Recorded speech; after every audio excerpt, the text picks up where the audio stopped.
Илинденците и сето она за што се борија е нашата света кауза поради која и постои ВМРО. И ова не се само обични букви, тоа е кодот на македонецот.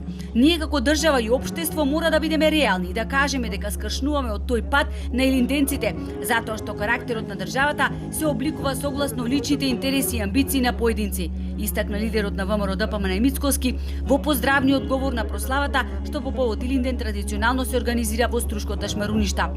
Станавме општество на лажни величини кои се воздигнуваат на ранг на морални суди, а кои по својата основа се трули.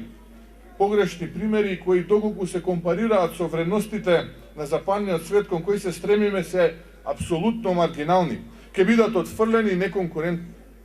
Тие само прогласени морални суди ја глумат совеста на општеството и штураат омразно, создаваат делби, провоцираат, а всушност се маска зад која се крие немоќта на естаблишментот на власта вистински да се справи со проблемите. Тие самопрогласени морални суди и величини се трудат да наметнат погрешна слика за работите, но кога ќе гребнете на површината, се гледа подлабоко очеот на власта и нивната гола желба за личен конформизам и владење. И многумина од тие лажни морални величини ќе речат ВМРО е поразено и готово, но не е. ВМРО е најсилната и најцврста партија во државата и сите кои не подценуваат знаат дека најважните битки ги водат најхрабрите. На нашето општество му требаат принципи и верба, рече Мицкоски. Целосно свесен за нивните постапки од минатото и целосно свесен дека токму овие жестоки појаничарени јуричници на власта беа и товар на партијата.